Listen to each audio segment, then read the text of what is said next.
Hey, how's it going? My name is Daniel Calderon and welcome back to Corner Talks. My artworks.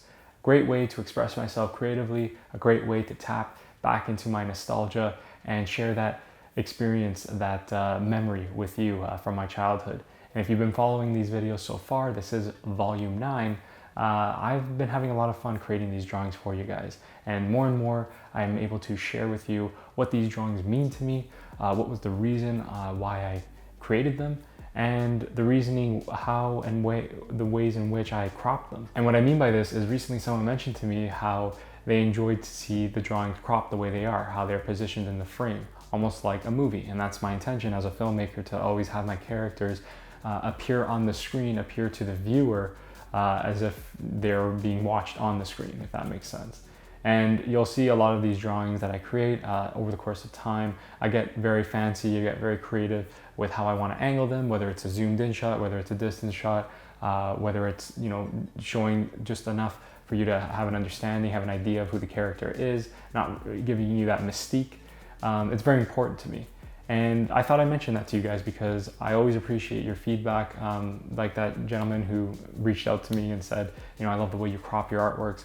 That means a lot. And this is what continues for me to make more, is just that inspiration, that I'm touching people's lives, making them realize or maybe remember their childhood and really celebrate, again, nostalgia, celebrate that feeling of when we were kids, what we grew up with, what we still associate with now, because these characters are very much part of our lives and they represent who we are, and a lot of us identify with them. So having said that, these are a look at my artworks, volume 9.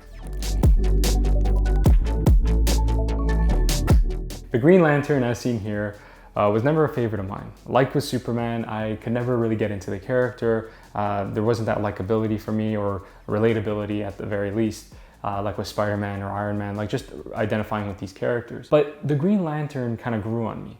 I started to respect the character more and more through conversation with friends and understanding pop culture. And I'm not referring to the Ryan Reynolds Green Lantern movie back in 2011. I'm referring more to the fact that I understood what the character represented. I enjoyed the fact that it was all about will, you know, willpower, that strength, that belief in yourself, overcoming fear. Now, these themes were not so subtle. You know, willpower was represented by green. That's why it's the Green Lantern. So being heroic, being benevolent. And fear was represented by the yellow color. And that was usually worn by the villains. They had a yellow suit. So the dynamic between willpower and fear was very intriguing to me. It drew me in more and more and made me want to learn more about the characters. And, you know, you can't see it on the sketch itself, but the Green Lantern is famous for having its superpowers through this ring. And it carries this ring, usually on the middle finger of the hand. And it uses basically that piece of jewelry as an extension of themselves, as a way to battle against enemies, as a way to defend themselves. Basically what I'm saying is that it transmits the energy from their imagination, from what they can conceptualize, to reality. So whether it's a car, a hammer, bullets, a machine gun, whatever have you, whatever they can visualize or have the willpower, I should say, to will into existence, really will come to be, really will appear. This is something that it's kind of like a rite of passage, this ring, and it's given by the Green Lantern Corps. It was you know, something that is passed down, and it's only given to the best of the best. And that's where Hal Jordan, this character, comes into play. Is he feels inadequate. He feels like he's just human. He's not as superior as these alien-like creatures. And he doesn't have the energy, the willpower, the strength, really, to compete or defend the universe on their level. And that's really the genesis of the character. That's really at its core what the character is conflicted by, is finding that, again, belief in yourself, the courage, the willpower to know that you can overcome that fear. You can overcome that fear of perfectionism. You can overcome that fear of feeling like you need to be the best, or feeling like you need to be more superior than others. It's the willpower through your belief in knowing that you are enough, and everything you do will be done at the best of its ability. So with the drawing, as you can see, I focused on the icon of the Green Lantern, but I also gave the character some personality and you'll give him that grin from Hal Jordan, as you remember in the comic books, or again, the Ryan Reynolds interpretation. That was kind of cool. And then you have this angle that I kind of did it in, where he looks like he's in motion, because a lot of these Green Lanterns, they're always floating around, swooshing and, just gliding through the air, because that's granted through their powers, the ring. They're able to levitate. And I wanted to give you that feeling, that effect when you were looking at it as a viewer, is that he was kind of like sliding into frame, flashing you that grin. He's got his ring over here where his arm's extended, giving him that ability. And yeah, for the most part, just important to do the shading to really bring out the muscles, bring out the contours of the chest, and give you that sense of detail. So Super Mario right here has to be probably everybody's favorite. And I'm not talking about the character himself, I'm talking more so the games. Everybody from the 90s, everybody I grew up with, at one point came in contact with a Super Mario game. Whether it was Game Boy Color, whether it was Nintendo Wii, whether it was the Nintendo Switch. Everybody played a Super Mario game. And if you said you haven't, well, you're probably either lying, or you might have not owned a game, you might have played it briefly, maybe at a cousin's or friend's house. Why am I so sure of this? Well, again, this is the epitome of my childhood. This is, me going to my cousin's house, whether it was a friend's house, whether it was my own house, and always having a copy of Super Mario around, always having a copy of this Nintendo classic, because the games were so easy to play, I should say. They were so fun, they were so engaging, and really anyone could get a kick out of it. And it was just from the 2D platforms, from Mario Kart, from the fact that you have all these puzzles like Mario Party. No matter what game it was, you came in contact with this character. You associated with this character. And Super Mario has become almost like, the face of my childhood. Other than Pokemon, this is a character that I remember so many times. I have a huge affinity for. Again, very fun, very engaging. And, this is something that a lot of our friends bonded over. You go over someone's house, not everyone was playing Halo, not everyone was playing Call of Duty, but everyone was playing this game. Everyone understood this game. Everyone was happy to play this game. Now things are different, people get older, and it's not really the same. I don't think everyone's playing Super Mario as consistently. But once in a while, when you were a kid especially, you definitely didn't miss a day where, going over someone's house where you didn't play this game. And, this Italian plumber, who I, by the way, am Italian, and so it's just laughable for me to see him, talk the way he does with his accent and, being a loose interpretation of how Italian is, or a stereotype, whatever have you, being a plumber. But nevertheless, it's a lot of fun. And, he's got the bright red hat, he's got the blue overalls, and he's got that legendary mustache. And that was so important when I was drawing this sketch, just focusing on the details that everybody can associate with Super Mario.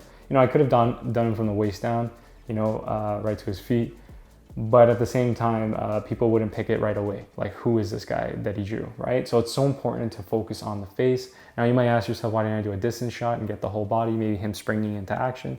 And that could have been really an option, come to think of it. I might do it down the road. But because I have this affinity for having my characters look like they're in a cinematic setting, they're looking at the viewer, they're very intense, they're very focused. It's kind of like their close-up, they're getting ready for it. I wanted it to be zoomed in. I wanted it to just, him to take up the frame, him to give you that look, really, that it's Super Mario, but it's a more serious, more determined Super Mario. It's not the jolly, happy-go-lucky one that we know. And it was very, very important to get the M on his hat. And again, that stache, just shading it in. He got his big nose here. And like I said, it's one of my favorites that way, because I felt I did it justice, did my childhood justice from experiencing a lot of those games. Like I said, for me, I have to say Super Mario Deluxe on the Game Boy Color, that was a highlight. That was probably my OG, my classic. A lot of times I played that in daycare with friends. I created a lot of friendships because of that game. I was considered probably one of the coolest kids in the classroom, especially in those days when all it took was to have a Game Boy. But going forward, it was Mario Kart, and most recently on the Nintendo Switch, Mario Odyssey. That was a lot of fun, just giving you a celebration really of Mario over the course of 20, 30 years. whatever it has been, from 2D platforms, from puzzles, from mini games. That game was a lot of fun. It was so versatile. It offered so much for the player. So I highly recommend those games that I mentioned, and yeah, you just really can't get enough of this guy. And now we have the character Link from Zelda. And what's funny about this is I barely know this character. I barely, if not at all, played the video games. Yes, believe it or not, I just never touched the video games in my life. And the only reason why I drew the character is because I know how important it is to people from my childhood. I know how important it is to Nintendo. He is one of the faces of the brand. How could you ignore this? And I'll be honest, I was always fascinated by the design, by the look of the character. He was very mysterious. He had this look to him that he was always battle ready. And I loved, again, just the aesthetic, how he was dressed and the elf ears. He was a very interesting looking character. And even though I didn't play the games, I was always fascinated with them. So much so that when I played Super Mario's Brawl or Melee or whatever have you, I would sometimes choose this character because I was so fascinated with him. But even though I didn't play the video games, even though I didn't really associate myself as I did with Super Mario or Pokemon, I still had a lot of respect for this game and a lot of respect I had for the friends and people that I know that played the games. Right? They're exceptional games. I see on IGN some of them are like 10 out of 10, which is amazing. Breath of the Wild on Nintendo Switch. That's a phenomenal game. I've heard great reviews. I've seen the footage. It's just something not for me. I really can't invest in it. A lot of people spend hours and hours, tens of hours, hundreds of hours playing it. I don't mind doing that with a video game, but I have to be really invested in the story and I have to really be that much intrigued.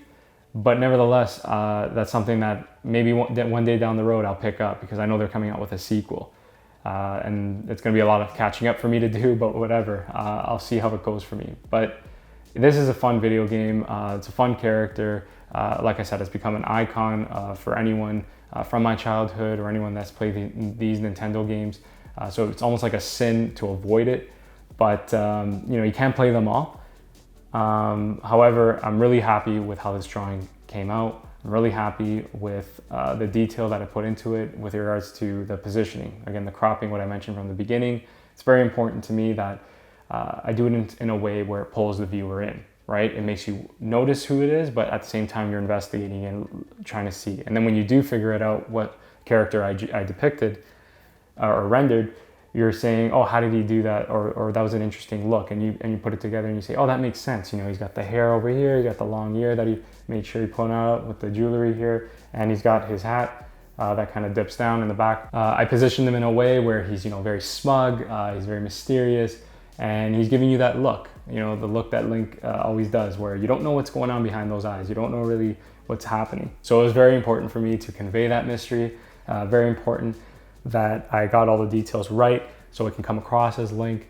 And yeah, drawing this character made me want to play the video games even more. So I'll keep you guys updated, my thoughts and where I end up in the whole Zelda series.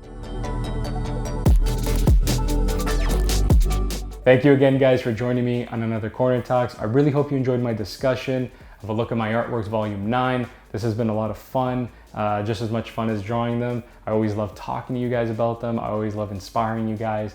And if you guys have any questions or any insights you'd like me to provide on why I draw them the way I do, or characters you'd like to see me create, please leave your comments down below. I always love to see your thoughts. Also, if you enjoyed this video, please be sure to like and subscribe to my YouTube channel. Take care, and we'll talk soon.